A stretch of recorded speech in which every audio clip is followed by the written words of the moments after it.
Nuevamente bienvenidos a todos esta mañana, sobre todo a los hermanos que nos ven por internet, usted que esté esta mañana en casa de Dios, de la Iglesia Presencia de Dios desde San Salvador, El Salvador. Quiero esta mañana saludar muy cordialmente al apóstol José Miguel Cáceres. Es un hombre a quien yo admiro y respeto. Él reside en Bogotá y ministra Chile, Bogotá y otros países. Hermano, gracias por tus comentarios, por vernos hasta en Bogotá. También a Héctor Gutiérrez, allá en Fort Smith, y a toda la gente linda de Van Buren y Fort Smith, que no se pierdan nuestros servicios. Dios los bendiga a todos y a cada uno de los que están aquí esta mañana. Saludos en el nombre de Jesús. Esta mañana quiero compartir algo que debería ser el pan diario.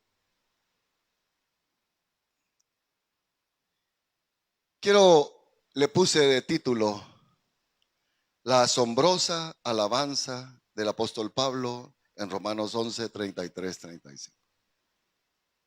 Vamos allá, por favor, Romanos 11, 33, 35.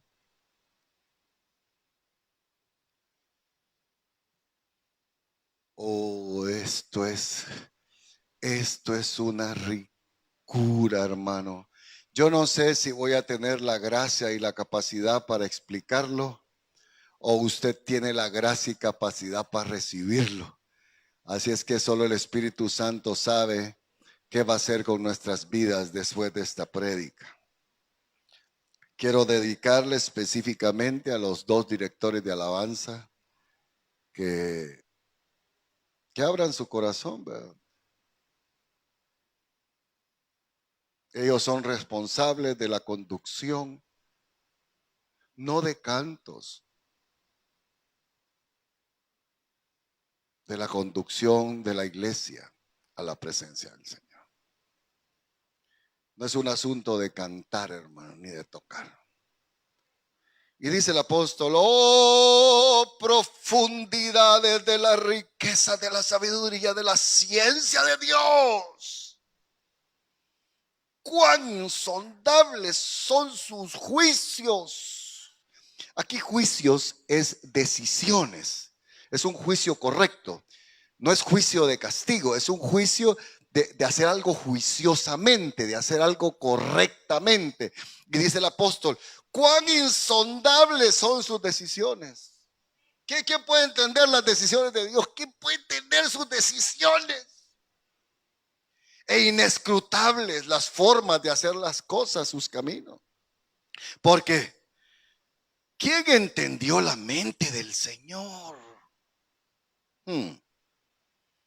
¿O quién fue su consejero?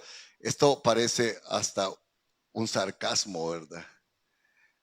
¿Quién de ustedes es consejero de Dios? ¿A quién de ustedes le ha pedido consejo el Señor? ¿Necesitará Dios consejo suyo para hacer las cosas? ¿Y usted por qué le reclama, pues? ¡Oh, insondable, insondable! ¡Qué profundidad de Dios!, dice Pablo. Verso 35. ¿Y quién le dio a él primero para que le fuese recompensado? Mire, hermano, si usted tiene la capacidad de dar, es que Dios le dio primero. Y si usted no tiene la capacidad de dar, es que usted es ladrón. Punto.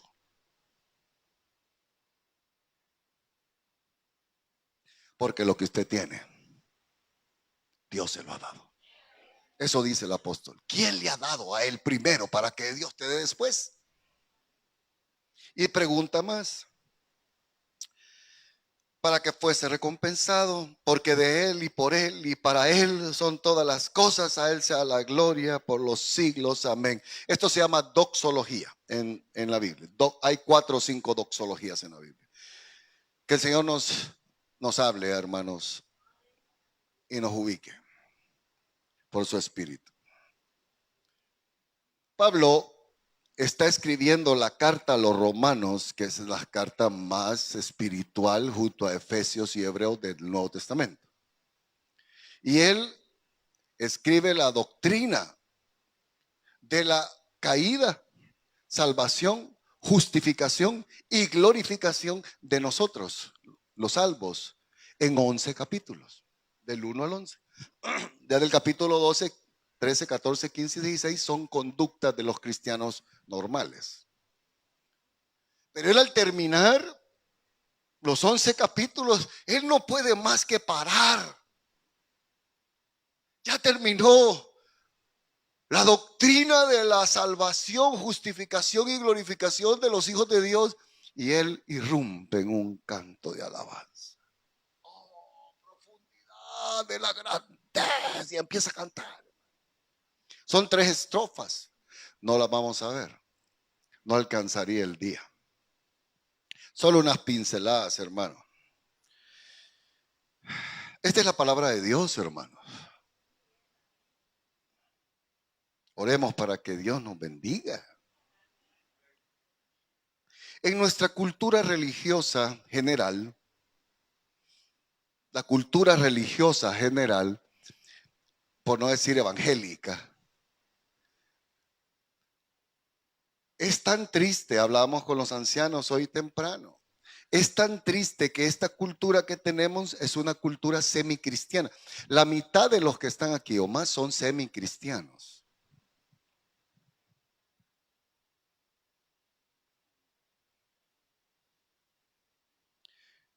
Somos semicristianos en nuestra fe, conducta, práctica y culto. Medio. Semi.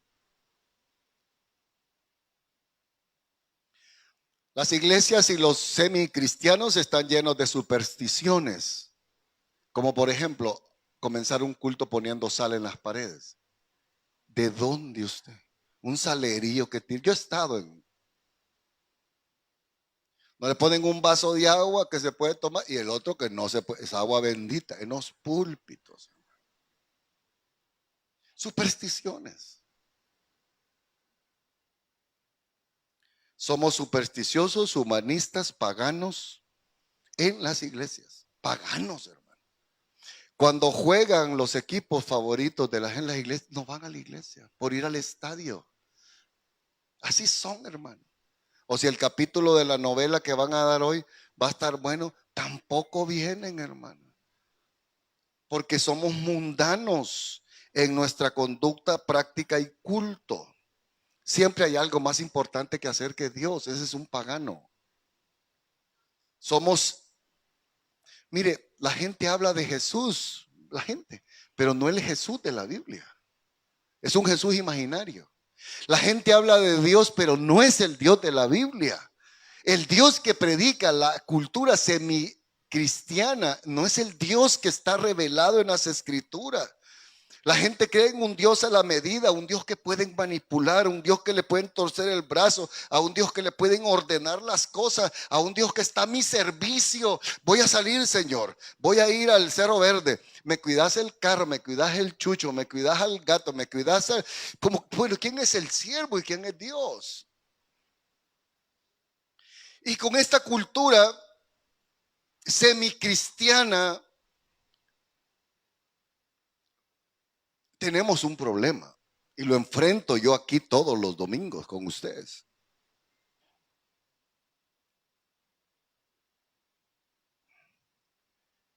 Y es que todo el mundo asume que sabe.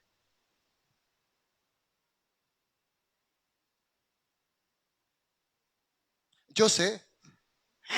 ¿Cuántas veces ha leído la Biblia usted? Mire, ¿cuántas veces ha leído la Biblia? No, pues usted sabe. Asumimos que sabemos todo lo de Dios, todo lo del Calvario, todo el sacrificio, la vida eterna, sabemos de Jesús.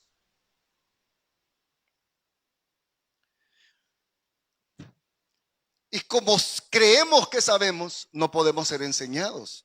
Y por tanto somos ignorantes. Y el ignorante es atrevido. Esta semana me increparon 3 personas demandando la fe que tengo. Y no pude responder porque las personas no conocen la Biblia. Es por gusto. No estamos hablando el mismo idioma. Porque el Jesús que cree la gente no es el Jesús de la Biblia. Asumen que saben Biblia, el mensaje de la Biblia. Pero lo triste que quiero destacar es que los semicristianos que están sentados aquí perdieron la capacidad de asombrarse en Dios. La Biblia no los asombra. Dios no los asombra. Dios es aburrido y las prédicas peor. No leen la Biblia y leen la Biblia para dormir usted. Ay, no puedo dormir. Porque no son. Dios no asombra. A usted le asombra que tiene llantas nuevas. Bueno, estas llantas nuevas, ¿no? Otra llanta. Y lo triste de perder el asombro de Dios es el aburrimiento. Usted está aburrido aquí. Váyase, hombre, a hacer lo que tiene que hacer. Mire qué tortura que me esté oyendo usted. En cambio debería ser un deleite cantar, brincar, venir temprano. Voy a la casa de mi Dios a encontrarme con mi Dios. Pero los semicristianos han perdido la capacidad que Dios los asombre, no por las cosas, porque hay una cultura semievangélica. El Señor te va a sorprender mañana. ¿Y qué están pensando? En la lotería. El Señor te va a sorprender. ¿Y cuál? Volvió mi marido. ¿Qué va a sorprender? Mire, si Él no lo sorprende a usted, si la grandeza de Él no lo sorprende, a usted no lo sorprende nadie.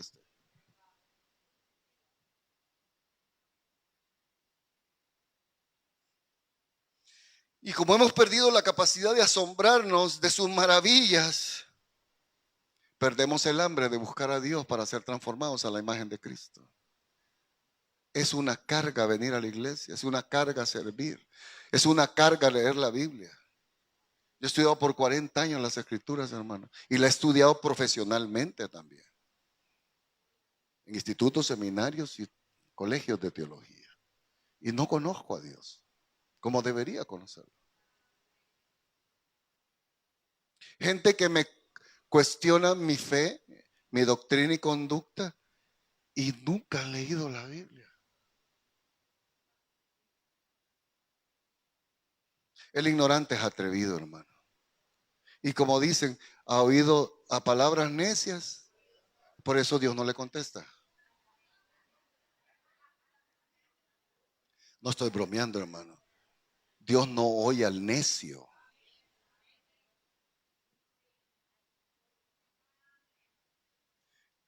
Como dice Job, ¿quién es este que habla sin entendimiento? Necios. Y este himno encontramos, en este himno pequeño, encontramos un destello de Dios y la gloria inmensa de Dios.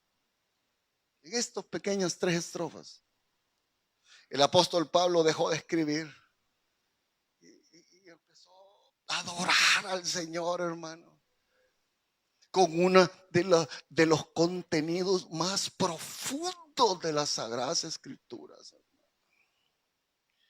Del capítulo 1 al 11, él ha explicado el Evangelio, la verdad del Evangelio, la salvación a través de Cristo y la glorificación del creyente y la herencia que tendremos con Cristo. Esto se llama doxología, ¿verdad? Para los que saben Biblia, esto es una doxología. Viene una palabra griega que significa doxo, gloria, y logos, hablar de su gloria. Pedro, la primera de Pedro termina con una doxología que nosotros la cantamos aquí. Mas el Dios de toda gracia. ¿A quién está exaltando? Al Dios de toda. Esa es una doxología. Judas termina su carta con una doxología y dice, y aquel que es poderoso para guardar. Esa es una doxología. Pablo llega al pináculo de la doctrina de los 11 capítulos que acaba de escribir, llega a la punta y ve para abajo, hermano, la grandeza de la gracia, la sabiduría y la ciencia de Dios. Y dice, qué profundidad de Dios, de la ciencia, qué profundidad. Interesante, porque Pablo ve para abajo, no para arriba. Fíjense qué interesante. ¿Por qué Pablo ve la profundidad y no la altura? Empieza a cantar de las profundidades de Dios, pero no del excelso de Dios. ¿Por qué? Porque Pablo está maravillado y asombrado, que es lo que usted ha perdido. A usted nadie lo asombra, nadie lo maravilla, mucho menos Dios, hermano. Si usted es la persona más aburrida del, yo no sé qué va a ir a hacer al cielo, porque el cielo es fiesta, gozo, alegría en el espíritu. Y Pablo dice, oh, la profundidad de Dios, la grandeza, la sabiduría, la riqueza, la ciencia. ¿Quién le dio consejo a Dios para que hiciera esto? ¿Quién se puede imaginar? Porque él está cantando de lo revelado. Imagínese, si él hace este himno de lo que está revelado del 1 al 11, ¿qué va a hacer cuando se nos revele lo que falta que nos revele Dios de él? Por Dios, va a ser una gran fiesta. Alguien entendió, creo yo, alguien entendió. Doxología es cantar de la gloria de Dios. Esa es una doxología, cantar de la gloria de Dios. Y hermanos, una sana doctrina, una sana teología cambia la manera que cantas y cómo adoras a Dios. Como dice R.C. Sproul, muéstrame qué cantas y te muestro qué crees. Y una sana doctrina produce una sana adoración y una sana alabanza. Hoy cantan pestes, hermano, tonteras, paganas, supersticiosas, de un Dios que no es el Dios de la Biblia. Eso es lo que cantan las iglesias, porque no hay doctrina, no hay conocimiento de la gloria de Dios. Si tú no conoces al Dios de la Biblia, tú no sabes cómo adorar al Dios de la Biblia.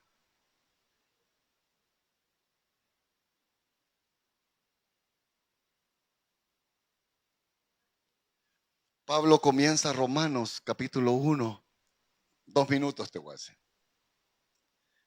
La carta a los romanos se puede estudiar en 6 meses. Se lo voy a dar en 2 minutos. Pablo comienza Romanos 1 diciendo, la ira de Dios se ha manifestado a todos ustedes. Merecen la ira de Dios. Romanos 1. Y da 32 pecados por los cuales la ira de Dios se manifiesta a los hombres. Capítulo 1. Pero en medio, en el verso 16, él dice, pero el evangelio de Dios es poder para salvar. Imagínense. En el capítulo 2, bueno, denle un aplauso al Señor. En el capítulo 2, Pablo dice, ¿y por qué la ira de Dios se ha manifestado? Porque los hombres no obedecen la ley escrita, la ley moral y la conciencia. Usted no le hace caso a nadie. La ira de Dios. Pablo demuestra en el 2 que no hacemos caso ni a Dios, ni a las palabras, ni a su conciencia.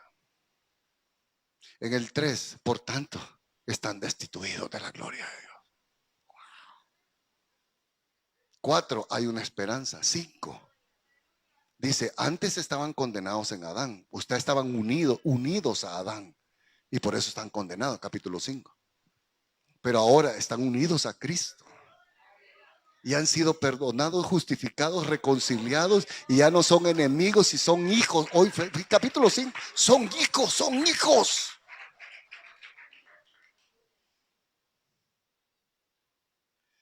Antes merecíamos castigo, dice el capítulo 5. Hoy tenemos paz para con Dios por medio de nuestro Señor Jesucristo. Y no hay ninguna condenación, dice Pablo. No hay ninguna para los que están en... No, capítulo 5. 6 y 7 es otra cosa. En el 8, Pablo dice, mire, ni la vida, ni la muerte, ni ángeles, ni principado, ni potestad, ninguna cosa creada lo va a separar del gran amor que tiene Cristo por ustedes. Lo que ha hecho, Romanos 1, 2, 3, 4, 5, 6, 7, 8. Y luego en el 9 dice, pero Dios escoge a quien quiere. Endurece a quien quiere y salva a quien quiere. Y habla de Israel. Y al final del 11 dice, oh, profundidad de la grandeza de Dios. Maravillado de la cima teológica se llama esto. Del evangelio verdadero. Si a usted no lo maravilla lo que el Señor ha hecho, creo que usted no es salvo.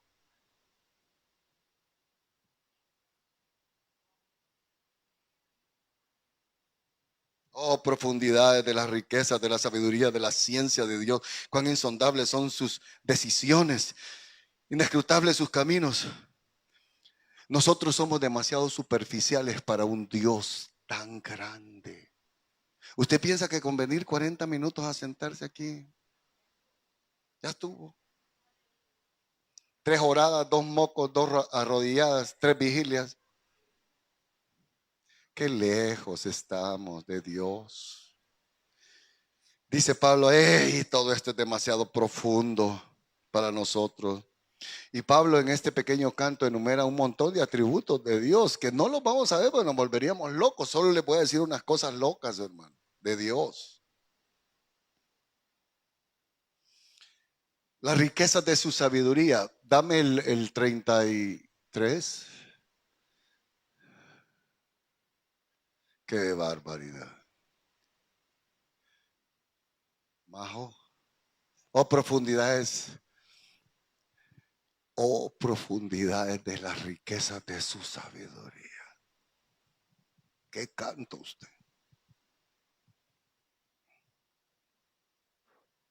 Si tú hubieras sido Dios, ¿cómo hubiera diseñado la salvación?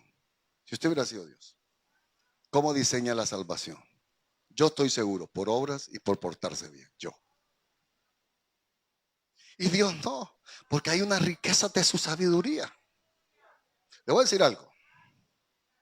Los ángeles que estaban con Dios antes de la manifestación de Cristo, porque Cristo estuvo a la diestra del Padre siendo su delicia, dice Proverbios 8.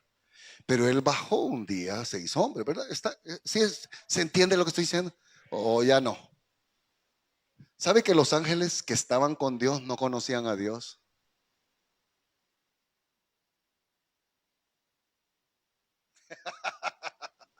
Las riquezas de su sabiduría. Él los creó, pero no conocían a Dios. Sí lo veían, hablaban, lo adoraban, pero ellos no conocían a Dios. Y cuando sus otros compañeros pecaron y se fueron con Satanás, pues ellos, los ángeles, conocieron a un Dios justo, santo, supremo, juez, severo. Y así, oh, Dios es justo, severo, santo. Wow, wow, wow, wow. Ese es el Dios que conocieron en las eternidades pasadas, cuando juzgó a los ángeles caídos y los mandó al infierno. Porque cuando ellos pecaron, Dios no los perdonó. Entonces ellos dijeron, híjole, pecar contra este ser santo superior no va de la patada. ¿Verdad? Estoy especulando, ellos no hablan así. Pero ellos no conocían a Dios. Si usted le preguntaba a un ángel en esas épocas pasadas, ¿cómo es Dios? Ah, es justo, santo, puro, inmenso, juez, ira, severo. Y tenían razón. Pero cuando el hombre pecó y se desarmó todo el paraíso, y los ángeles ahí, porque los ángeles, ¿quiénes sacaron a Adán y Eva? Ey, saquen a este ya para afuera, va. Los ángeles nos echaron, hermano. Pero ellos se asombraron cuando Dios decidió perdonarnos.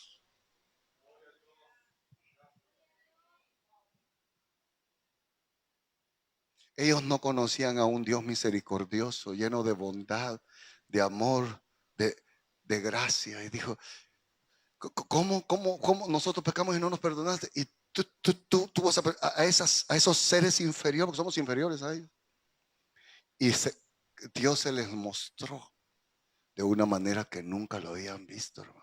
Porque es la sabiduría de Dios. Es una sabiduría inmensa. Oh, profundidad de la sabiduría del conocimiento. Los ángeles, y después, ¿y qué va a hacer Dios? ¿Y qué va a hacer? Y de repente ven al hijo. Y se levanta el hijo, papi, yo voy a morir por ellos. Y los ángeles asoman, ¿cómo? No mandó a otro, el dos, la segunda persona de la Trinidad. Los ángeles asombrados, ¿cómo? ¿Tú los vas a salvar? Sí. Y no solo eso, se despoja de su deidad, se despoja de su trono, baja como hombre. Y los ángeles asustados, este Dios no lo conocemos. Y usted piensa que conoce a Dios. Usted piensa que conoce a Dios por venir a sentarse un cultito. Oh, profundidades de las riquezas. Los ángeles vieron al Hijo amado que estaba sentado a la diestra del Padre volver con las manos horadadas. Alzado puerta vuestra cabeza, Salmo 24, ¿no? Vieron morir al autor de la vida, los ángeles. No solo eso, se sienta a la diestra de Dios Padre y les dice: hey muchachos, sí, empiecen a preparar las mansiones para todos los que fui a salvar. Preparemos la boda, preparemos la fiesta y hagan fiesta acá. Mire, les dijo, hagan fiesta cada vez que uno de estos se arrepienta, porque cuando vengan los arrepentidos, aquí va a ser una enorme fiesta. Y los ángeles, asombrados, asombrados, asombrados. Y a ti Dios no te asombra, tú no eres salvo, hermano. Si Él a ti no te asombra, tú no eres salvo. O te volviste un semicristiano. Preparar la boda del cordero. ¿Quiénes están preparando? Él con los ángeles. Y miren, le voy a contar algo que falta. Si alguien me lo puede explicar, este versículo, yo se lo voy a agradecer. Yo tengo 40 años de no entenderlo. Vamos a llegar a la boda, ¿no? Y los ángeles con él, los premios y toda la cosa. El gran fiestón. Y la iglesia junto con él. Y los ángeles asombrados, hermano. ¿Cómo Dios puede amar a estos? Mire, cuando entremos al cielo, toda la marabunta de la Málaga, toda la marabunta del Ibu, todos los salvos ahí entran, sabe que ellos se apartan y nos aplauden por la gloria de Él. Dios ama a estos, Dios los ama y nos van a aplaudir a nosotros, hermano. Oh, profundidad de la sabiduría de Dios. ¿Cómo se le ocurrió salvarnos así? Majo, ponme Efesios. Noten este versículo, ahí te lo anoté. Mira, hermano, cuando lleguemos al cielo y esté la iglesia completa, si alguien me puede explicar este versículo, yo se lo voy a agradecer. Yo tengo 40 años de no entenderlo, hermano. Medio veo un destello y dice: para mostrar en los siglos venideros, ayonas, ton ayonas, dice en griego, en las edades futuras, nos va a mostrar a todos nosotros. A todos. La pregunta: ¿a quién? ¿A dónde? ¿Cómo? Él va a mostrar a su iglesia, pero ¿a quiénes? Para mostrar en los siglos venideros las abundantes riquezas de su gracia en su bondad para con nosotros en Cristo Jesús. Mire, Él va a mostrar, mire, de estos tuve misericordia y bondad, mi sabiduría para salvarlo fue enorme. ¿A quién? ¿Cómo? ¿A quién nos va a mostrar en los siglos venideros? ¿Y usted dice que conoce a Dios? Oh, profundidades, son cosas incomprensibles para nuestras pequeñas mentes. Su riqueza, dice, solo voy a tocar una parte de las riquezas. El Señor tiene 16 riquezas y no es dinero, hermano. Dice, Él es rico en misericordia. Si usted tiene misericordia de Dios y gracia, usted no necesita nada ni a nadie. No necesita dinero. Hay gente tan pobre que solo dinero tiene. Mire, usted tiene dinero y lujo y se muere hoy. Tetelque. Mire, allá va a estar en la funeraria y le están sacando todos los menudos y ya le cayeron encima su carro, al tele, a las bolas.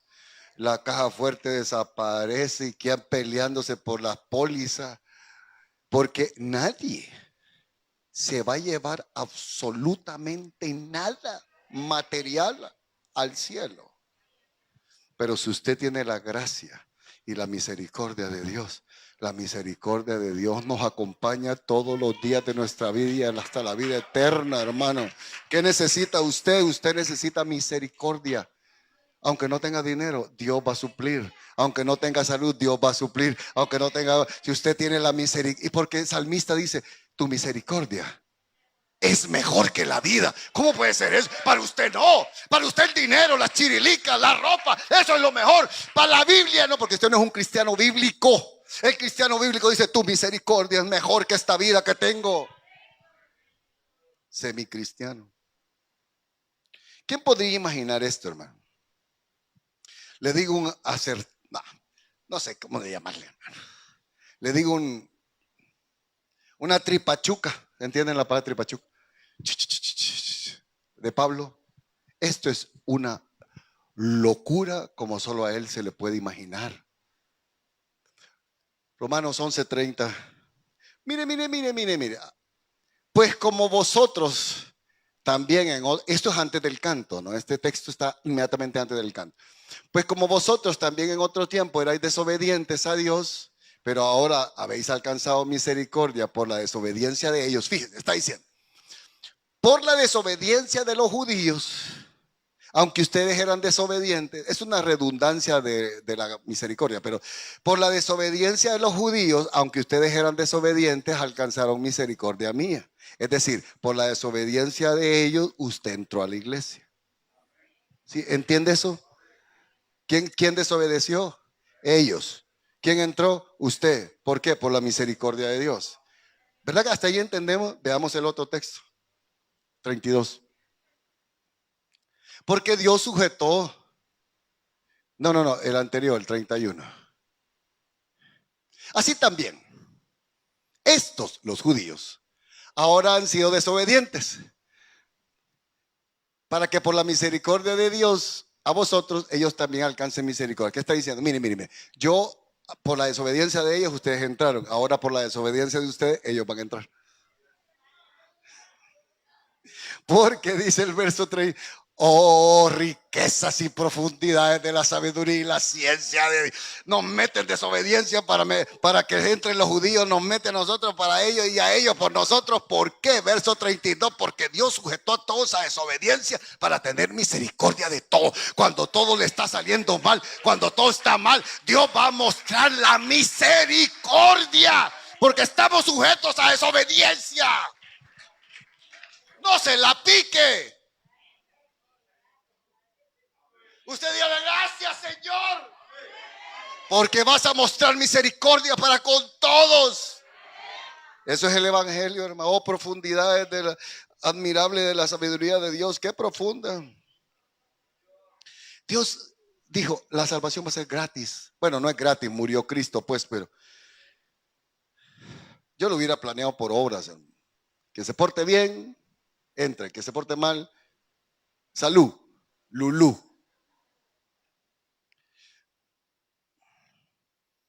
Pero Dios dijo: yo le voy a decir esto: si la salvación fuera por obras, si usted tuviera la salvación por sus obras hoy, usted la pierde mañana.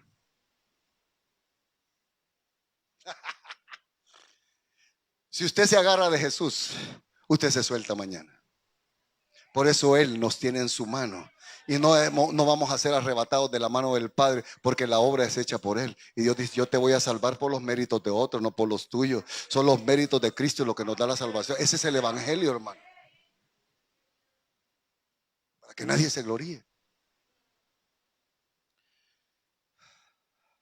Si la salvación dependiera de tus obras y tu buen comportamiento, ya no son buenas nuevas. Buenas nuevas es de que hay otro que se portó bien por mí y yo me aferro a ese y entonces soy salvo. Ese es el evangelio. ¿Sabe que los ángeles nunca imaginaron lo que Dios iba a hacer? Ni se imaginan. Pedro en su carta dice que son cosas que los ángeles anhelan mirar, dice, ¿verdad? No sé quién conoce la Biblia. En otras palabras, los ángeles están: bueno, ¿y hoy qué va a hacer Dios? ¿Con qué va a salir? Ellos no conocen el plan de Dios. Ellos lo están viendo en desarrollo. Como dicen las noticias, noticias en desarrollo. Ellos están expectantes de qué va a hacer Dios todos los días con su iglesia. Están expectantes. ¿Y hoy qué les va a dar? ¿Y hoy qué les va a hacer? Pues nos va a llevar y nos va a sentar a la par de él, hermanos. Oh, profundidades de la sabiduría y el conocimiento de Dios. R.C. Sproul dice esto: el problema es que no sabemos quién es Dios y no sabemos quién es usted. Usted no sabe quién es usted. Ese es el problema. Y sabe, me da tristeza porque enojarme, ¿de qué me sirve? Que la gente piensa que sabe, que conoce a Dios. Le voy a dar una píldora. ¿A cuánto les cuesta tragar píldoras? Tráguesela. Verso 33 del capítulo 11. Fíjese, hermano, cuán insondables son sus decisiones, juicios, un juicio correcto. Dice, insondable es que no se puede investigar. Es insondable. No se llega al fondo del asunto. Es insondable, ¿no? Que no puede ser examinado ni explicado. Sus decisiones, al Dios soberano, no explica a nadie por qué hace las cosas. Y eso debe sorprendernos.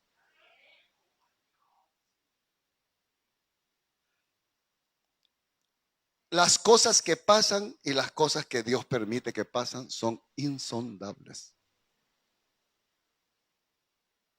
Él lo permitió. A Él sea la gloria porque de Él, por Él y para Él algo bueno está haciendo. Ese es el Dios de la Biblia, hermano. Como seres caídos y rebeldes somos preguntones, reclamones, cuestionamos y queremos saber todo. Como seres caídos. ¿Y por qué Dios? ¿Y por qué? Y entonces, ¿y que no soy tu hijo? Sí, pero yo soy tu Dios. Yo quiero decir una cosa, solo hay un Dios y no es usted. Insondable la grandeza de mi Dios. Hay gente que reclama, ¿han fijado con los reclamones? Y reclaman promesas porque están en la Biblia. Y está bien. Y hay gente que reclama hechos, asuntos. Pero yo sé una cosa, la mayoría de personas que reclaman no tienen ningún derecho a reclamar. A la luz de la grandeza de Dios. A Dios no se le puede cuestionar ni exigir respuestas. Pregúntele a Job. Dice también el texto, inescrutables sus caminos. Inescrutable significa que no hay manera de saber sus formas de hacer las cosas. Usted tiene 1000 problemas y tiene 1000 soluciones. Entonces, ¿cuál es la solución correcta? La 1001. Y la tiene Él. ¿Qué debemos hacer? Descansar en las manos de un Dios soberano que nos ama. Esa es la Biblia. Como he dicho en otras ocasiones, Dios no tiene la última palabra. Dios tiene la única palabra. La única. Lo que Él diga. Verso 34. ¿Por qué? ¿Quién entendió la mente del Señor? ¿Quién fue su consejero?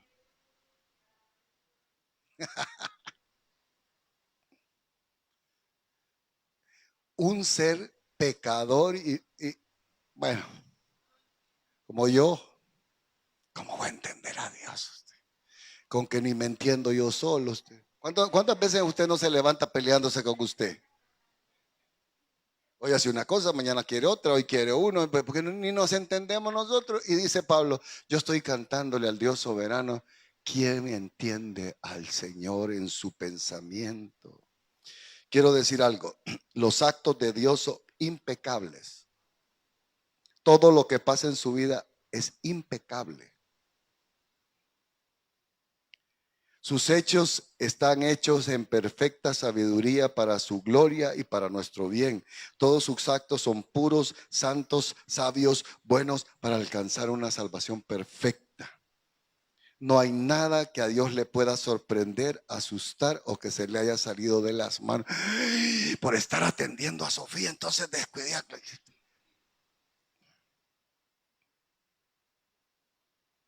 ¿Quién, quién? Pablo dice, ¿quién le ha aconsejado a Dios? Mire, usted le puede aconsejar a Dios cómo manejar su vida. Sería absurdo. Una hormiguita, sus pensamientos, no tienen pensamiento, pero es una ilustración. Una hormiguita lo que está pensando no es lo que yo estoy pensando. Pero es más fácil que la hormiga entienda lo que yo estoy pensando, que yo entienda lo que Dios está pensando. Así de grande es Dios. Ta, ta, ta, ta. Hermano, Dios no aprende. Dios ya no aprende. Nadie le puede decir,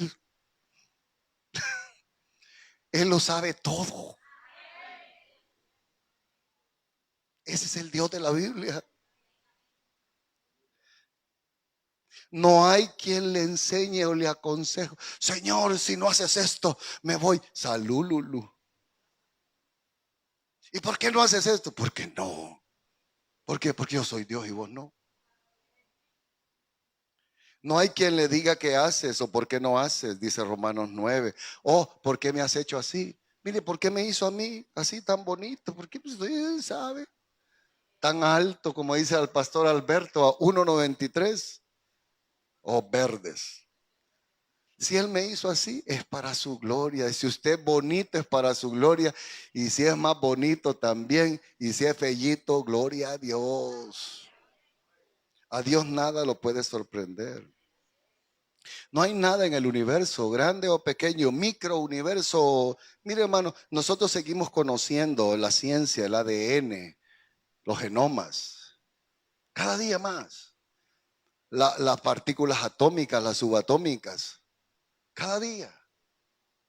La energía termonuclear, ¿verdad? El mar.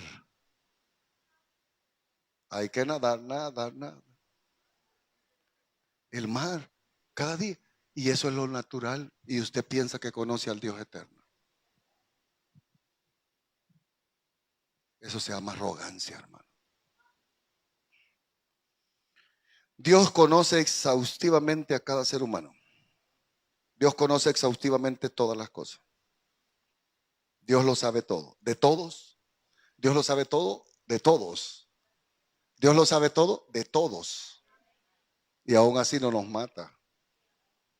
Mm. Lo que Dios hace o permite que pase no puede ser mejorado, porque la sabiduría es profunda. Si usted no le da cortocircuito, eso usted no es salvo usted. No puede ser mejorado lo que Él permitió y lo que Él hizo. No puede ser mejorado, porque Él es sabio.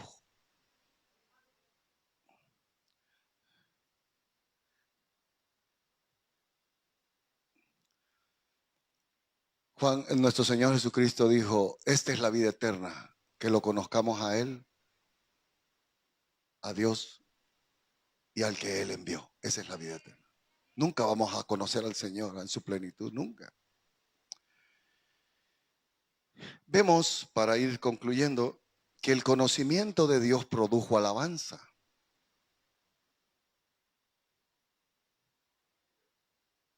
La adoración nace del conocimiento del Dios de la Biblia, no porque usted se pueda un canto o porque le guste una canción. La adoración bíblica nace del conocimiento de la grandeza de Dios, porque Pablo termina de Él, por Él y para Él. Es una alabanza, hermanos. Si tu corazón no tiene doctrina correcta, tú no tienes alabanza correcta. Hay gente que no puede cantar sin música y necesitan el gelengue, hermano. Y no hay nada malo. Pero hay gente que sin música no puede cantarle a Dios. No puede. ¿Por qué? Gente que necesita instrumentos, un ambiente, notas, porque si no, no cantan. Imagínense un día venimos y todos los músicos de huelga, que un día de estos van a hacer huelga. ¿Y qué? ¿Cuál es el problema?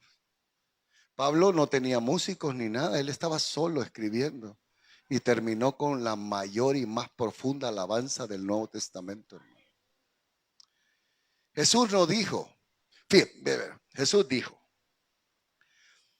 Viene la hora y la hora es de que ni en Jerusalén ni en Samaria se va a adorar, sino que no es un lugar en que se va a adorar, sino que se va a adorar en el Espíritu. Fue lo dijo Juan 4:24. La hora es, y la hora viene, en que los verdaderos adoradores adorarán al Padre en espíritu y en verdad. Los verdaderos adoradores, significa que si hay verdaderos, hay unos que no son verdaderos. Palabras del Señor Jesús. Pero Él dice, los verdaderos adoradores adoran en el espíritu y en verdad. ¿Cuál verdad? La verdad del Evangelio. Porque solo la verdad del Evangelio produce alabanza correcta. El Señor no dijo así. El Señor no dijo así. Viene la hora en que los verdaderos adoradores adorarán al Padre en espíritu, en verdad y con el grupo de alabanza. ¿Verdad que no dijo así?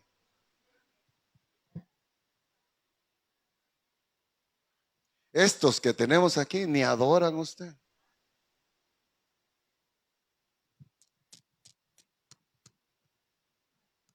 Más serios que una momia usted. Y yo no los juzgo, simplemente demuestran que no conocen a Dios.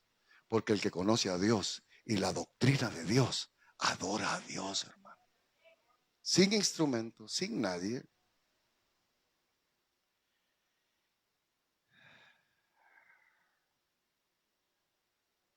Porque de Él, por Él y para Él son todas las cosas. A Él sea la gloria por todos los siglos. Amén. Quiero cerrar. Dice, ¿quién le dio a Él primero? Pregunto, ¿quién le ha dado a Dios primero? Discúlpeme, Él le dio la vida. Él le dio la salvación. Nunca le hemos dado primero. Y no le damos a Él alabanza, ni adoración, ni ofrendas, ni servicio, porque no lo conocemos. No, no juzgue a nadie, simplemente no conoce a Dios. Mire que fulano pero no conoce a Dios. ¿Y por qué no hace tal cosa? Porque no conoce a Dios. Y estoy hablando de semicristianos, no de la gente del mundo. Yo me asombro todos los días o cada 2, 3 días de cómo Dios me escogió a mí. Yo estoy asombrado. Yo no merezco estar aquí. Nunca lo he merecido. ¿Cómo me llamó? Y no solo me salvó. ¿Por qué me llamó al ministerio usted? Si hay miles mejores que yo. Yo estoy consciente de quién soy, pero estoy más consciente de quién es Él. Y a mí me asombra su amor. Por eso cantábamos ese canto. ¿Necesitamos vivir asombrados de Dios o no estamos viviendo la vida cristiana? Y si usted está buscando que lo asombren porque le dieron la moto, asombrado porque regresó su esposa, asombrado porque regresó su... Eso es gratitud, no es asombro. Asombro es quedarse con la boca abierta. Y según la doctrina del apóstol Pablo, el único que nos deja sin palabras es la grandeza de Dios. Amén. Insisto, si las verdades del Evangelio de la gracia, que metió en desobediencia a unos para salvar a otros y mete en desobediencia a los que salvó para salvar a los que sacó, no te hace aplaudir la gracia de la misericordia, tú no eres salvo quizás. O eres muy pequeñito, pequeñito, que no te puedes dar leche, sino que, ¿cómo se llama? Ah, un heladito de leche con coco, una paletilla de leche con coco. Ya fui al culto, ya fui al culto.